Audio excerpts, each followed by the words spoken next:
Salut les amis, c'est PKLN, j'espère que vous avez la forme, je suis enfin de retour, enfin bien installé. On va pouvoir reprendre un petit peu les vidéos et les tutos et les analyses Bitcoin. On va recommencer tranquillement avec une analyse Bitcoin. Mais allez, on y va sans plus tarder.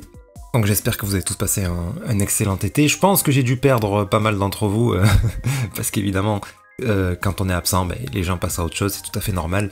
J'espère que vous repasserez faire un petit tour sur ma chaîne et profiter de mon analyse pour essayer de garder la tête froide, puisque ça y est, dès que le prix s'envole un petit peu sur le Bitcoin, on lit des choses vraiment qui font flipper. Dans le sens, on va dire, trop optimiste, dans le sens trop optimiste, et ça c'est un coup à ce que, à la fin d'une belle hausse, on ne prenne pas les profits qu'on devrait, et on se retrouve à devoir supporter un bear market sur plusieurs années, et beaucoup malheureusement c'est là qu'ils perdent leur argent, puisque c'est pas tout le monde qui arrive à le supporter, hein. C'est pas évident. Donc, on va se faire une petite analyse du Bitcoin. Ça va être très rapide, très simple. Il s'est rien passé de tout l'été.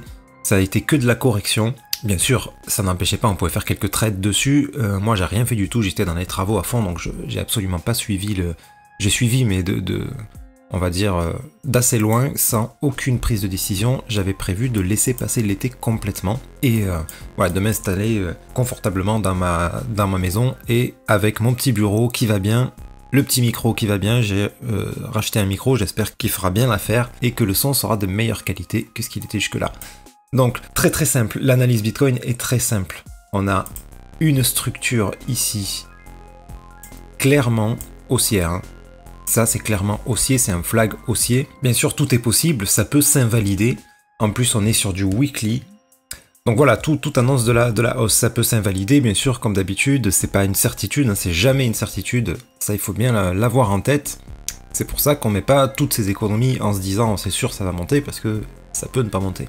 Ok, donc, qu'est-ce qu'on attend? Parce que moi, je vois des objectifs vraiment complètement délirants. Enfin, en général, les gens s'enflamment beaucoup.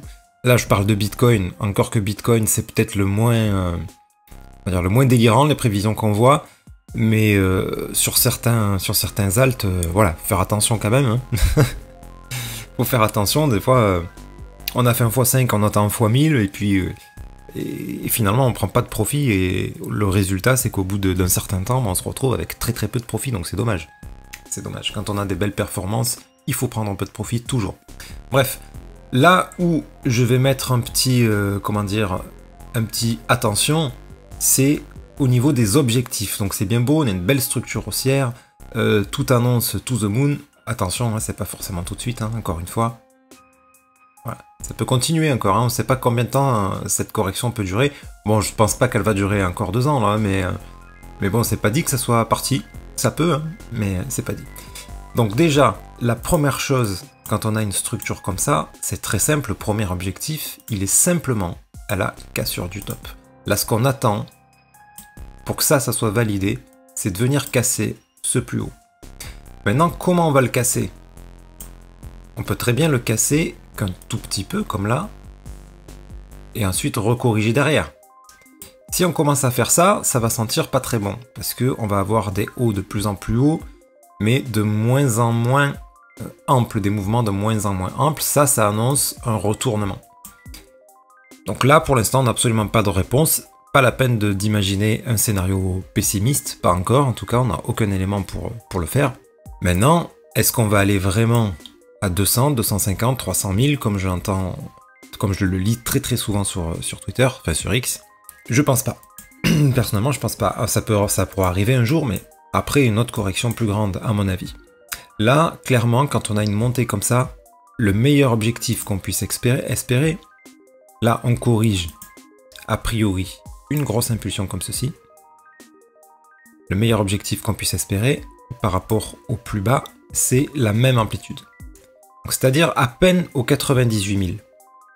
Si on est un peu plus optimiste, on dit qu'on corrige toute cette amplitude,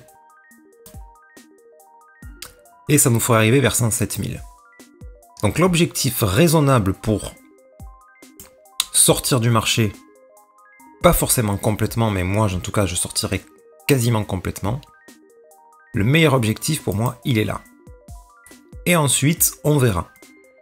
C'est-à-dire qu'on verra si on a une autre correction qui annonce de la hausse dans le même esprit que ça, pourquoi pas re-rentrer plus bas que ce qu'on aura vendu ici. Là, je fais un dessin comme ça, là, qui descend un tout petit peu, mais si on a une correction ici, je pense qu'elle sera beaucoup plus importante. Ça serait plutôt de cet ordre-là, quelque chose comme ça. Donc voilà, il y a moyen quand même, si on vend à entre 105 et 110 000, il y a moyen d'en rechoper vers les 70 000. Voilà, pour moi, c'est l'objectif le plus optimiste. Et là, le moindre signal baissier, et peut-être même avant qu'il y ait un signal, moi je sortirai personnellement.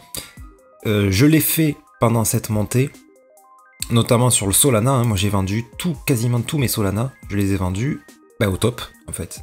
Il n'y avait aucun signe de retournement, j'ai pas attendu le signe de retournement. Une fois qu'il est arrivé, on avait déjà perdu, on était au prix d'aujourd'hui. Donc voilà. Donc j'ai pu en racheter quand on était en bas là, un petit peu ici, un petit peu là même. Et j'avais fait pareil avec le Raydium d'ailleurs. Le Raydium, j'ai tout vendu au top.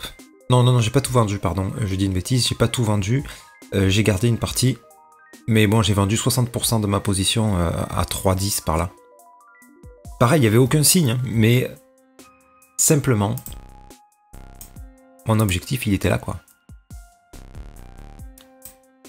Il était même à 2,80, j'ai même vendu plus que ce que j'espérais. Donc, vous voyez, il faut vraiment se tenir à ça. Ça veut pas dire qu'il va pas continuer à monter. Il peut aller encore là, mais entre-temps, il y a eu une grosse correction et on a pu en accumuler plus que ce qu'on avait là.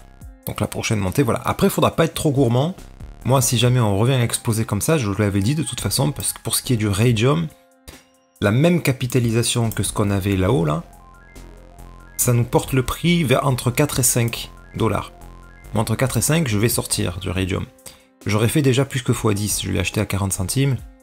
J'en avais racheté vers les 1 $. Donc, pour une partie de mon portefeuille, j'aurais fait x10. Voilà, on va pas...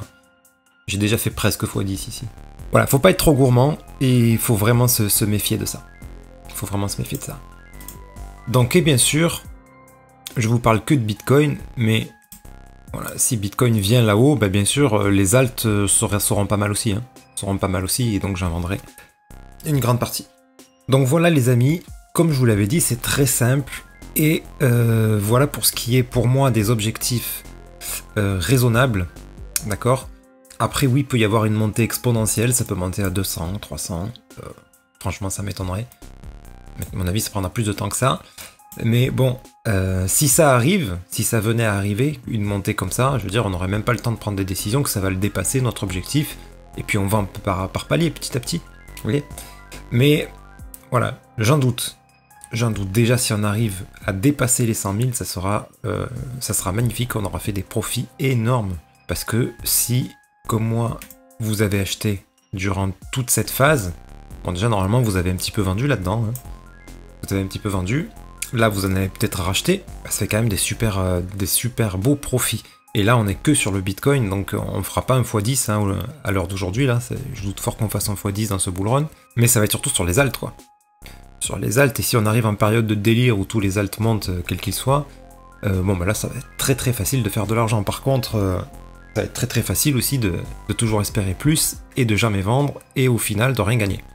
Donc il faudra faire attention à ça les amis, mais bien sûr je serai là pour vous en parler, et pour vous aider à essayer de pas vous faire envahir par l'euphorie, et puis voilà, prendre des décisions éclairées. Ok les amis?